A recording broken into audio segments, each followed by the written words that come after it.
Hello, everyone. My name is Mario Perez, and I am in the process of publishing my first children's book, La Copa Fantasma. Today, I want to thank the Shed Youth Theater for inviting me to read to you chapters 26 and 27 of J.K. Rowling's new book, The Ickabog, which I really hope you enjoy, as I have done so far. So, give me one moment while I'll share the screen so you guys can read along with me and we can go through this beautiful story. Chapter 26, A Job for Mr. Dovetail. Daisy had gone to school, and Mr. Dovetail was busy in his workshop next morning. When Major Roach knocked on the carpenter's door, Mr. Dovetail knew Roach as the man who lived in his old house, and who'd replace Major Beamish as head of the Royal Guard. The carpenter invited Roach inside, but the Major declined. "We've got an urgent job for you at the palace, Dovetail," he said. "A shaft on the king's carriage has broken, and he needs it tomorrow." "Already?" said Mr. Dovetail. "I only mended that last month." "It was kicked," said Major Roach, "by one of the carriage horses. Will you come?" "Of course," said Mr. Dovetail, who was hardly likely to turn down a job from the king.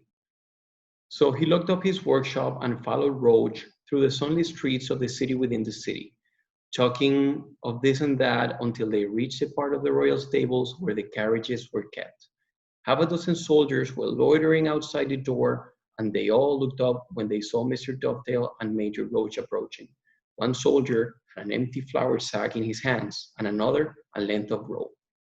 "Good morning," said Mr. Dovetail. He made to walk past them, but before he knew what was happening, one soldier had thrown the flour sack over Mr. Dovetail's head, and two more had pinned his arms behind his back and tied his wrists together with the rope. Mr. Dovetail was a strong man. He struggled and fought, but Roach muttered in his ear, "Make one sound, and it'll be your daughter who pays the price." Mr. Dovetail closed his mouth.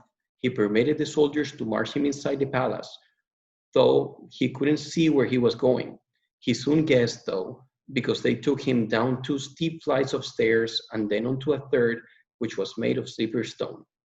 When he felt a chill in his flesh, he suspected that he was in the dungeon, and he knew it for sure when he heard the turning of an iron key and the clanking of bars.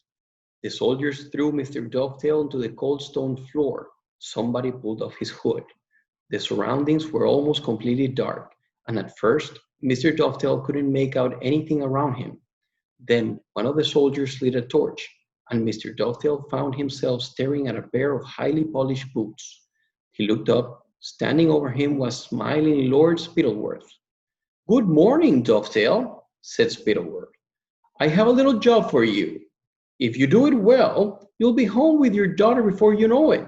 Refuse, or do a poor job, and you'll never see her again. Do we understand each other?" 6 soldiers and Major Roach were lined up against the cell wall, all of them holding swords. "Yes, my lord," said Mr. Dovetail in a low voice. "I understand." "Excellent," said Spittleworth. Moving aside, he revealed an enormous piece of wood, a section of a fallen tree as big as a pony.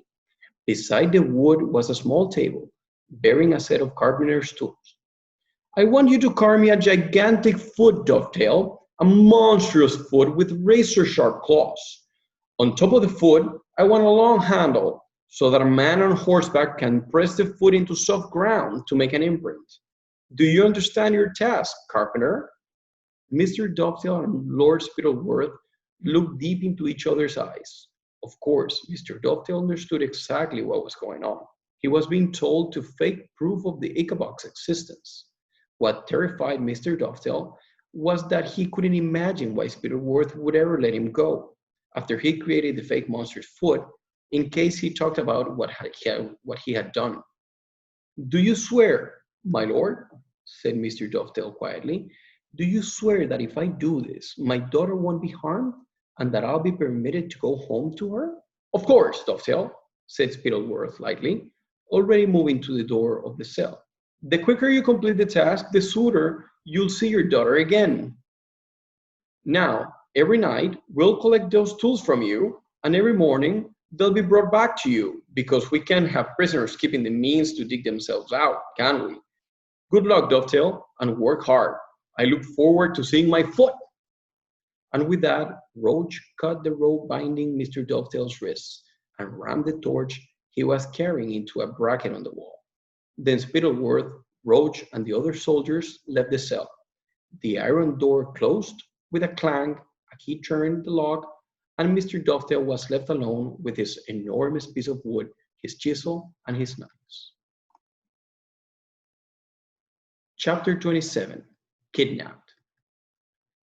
When Daisy arrived home from school that afternoon, playing with her bandolier as she went, she headed as usual to her father's workshop to tell him about her day.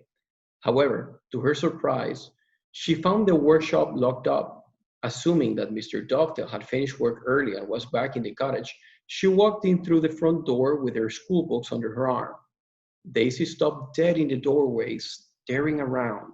All the furniture was gone, as were the pictures on the wall, the rug on the floor, the lamps, and even the stove. She opened her mouth to call her father, but in that instant, a sack was thrown over her head and a hand clamped her over her mouth. Her school books and her bandolier fell with a series of thuds to the floor. Daisy was lifted off her feet, struggling wildly, then carried out of the house and slung into the back of a wagon. "If you make noise," said a rough voice in her ear, "we'll kill your father." Daisy, who drawn breath into her lungs to scream, let it out quietly instead. She felt the wagon lurch and heard the jingling of a harness and trotting hoofs as they began to move. By the turn that the wagon took, Daisy knew that they were heading out of the city within the city, and by the sounds of market traders and other horses, she realized they were moving into wider Chokeville. Though more frightened than she'd ever been in her life, Daisy nevertheless forced herself to concentrate on every turn, every sound, and every smell, so she could get some idea of where she was being taken. After a while, the horses' hooves were no longer falling on cobblestones, but on an earthy track, and the sugar-sweet air of Chucksville was gone, replaced by the green, loamy smell of the countryside. The man who'd kidnapped Daisy was a large, rough member of the Ickabog Defense Brigade called Private Prod. Spittleworth had told Prod to get rid of the little doctor girl, and Prod had understood Spittleworth to mean that he was to kill her. Prod was quite right to think this. Spittleworth had selected Prod for the job for murdering Daisy because Prod was fond of using his fists and seemed not to care whom he hurt. However, as he drove through the countryside, passing woods and forests where he might easily strangle Daisy and bury her body, it slowly dawned on Private Prod that he wasn't going to be able to do it. He happened to have a little niece around Daisy's age, of whom he was very fond. In fact, every time he imagined himself strangling Daisy, he seemed to see his niece Rosie in his mind's eye, pleading for her life. Instead of turning off the dirt track into the woods, Prod drove the wagon onwards, raking his brain as to what to do with Daisy. Inside the flour sack, Daisy smelled the sausages of Baronstown, mingling with the cheese fumes of Kurtzburg, and wondered which of the two she was being taken to. Her father had occasionally taken her to buy cheese and meat in the famous cities. She believed that if she could somehow give the driver the slip when she lifted her down from the wagon, she'd be able to make her way back to Chalksville in a couple of days. Her frantic mind kept returning to her father and where he was and why all the furniture in their house had been removed, but she forced herself to concentrate on the journey the wagon was making instead, to be sure of finding her way back home. However, hard as she listened out for the sound of horses' hooves on the stone bridge over the Fluma that connected Baronstown and Kirchberg, it never came, because instead of entering the city, Private Prod passed them by. He just had a brainwave about what to do with Daisy, so skirting the city of sausage makers, he drove on north. Slowly, the meat and cheese smells disappeared from the air and night began to fall. Private Prod had remembered an old woman who lived on the outskirts of Jeroboam, which happened to be his hometown. Everyone called this woman Ma Grunter. She took in orphans and was paid 1 ducat a month for each child she had living with her, No boy or girl had ever succeeded in running away from Mac Gunther's house, and it was this that made Prod decide to take Daisy there. The last thing he wanted Daisy finding her way back home to Chalksville, because Fiddleworth was likely to be furious that Prod hadn't done what he was told. Though so scared, cold, and uncomfortable in the back of the wagon, the rocking had lulled Daisy to sleep, but suddenly she jerked away again. She could smell something different on the air now, something she didn't much like, and after a while she identified it as wine fumes, which she recognized from the rare occasions where Mr. Dovetail had a drink. They must be approaching Jeroboam, a city she'd never visited. Through the small holes in the sack, she could see daybreak. The wagon was soon jolting over cobblestones again, and after a while, it came to a halt. At once, Daisy tried to wiggle out of the back of the wagon onto the ground, but before she'd hit the street, Private Prod seized her. Then he carried her, struggling, to the door of McGruncher's, which he pounded with a heavy fist. All right, I'm coming, came a high, cracked voice from inside the house.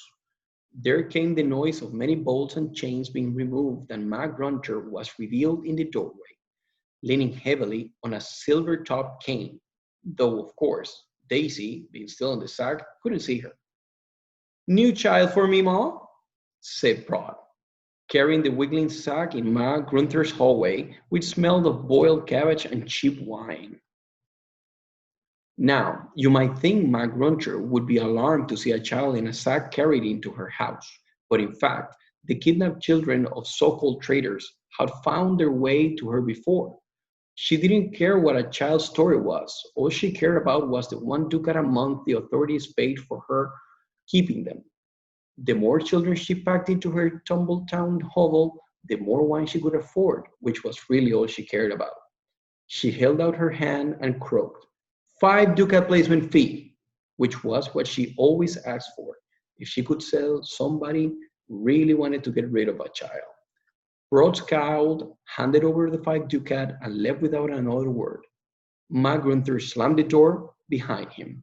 As he climbed back onto his wagon, Rod heard the rattle of Mac Gunther's chain and the scraping of her locks. Even if it had cost him half his month's pay, Prod was glad to have rid of the problem of Daisy Dovetail, and he drove off as fast as he could back to the capital. Thanks a lot, everyone. I hope you enjoyed it and you keep reading along the story with the Shed Youth Theater. Have a great day.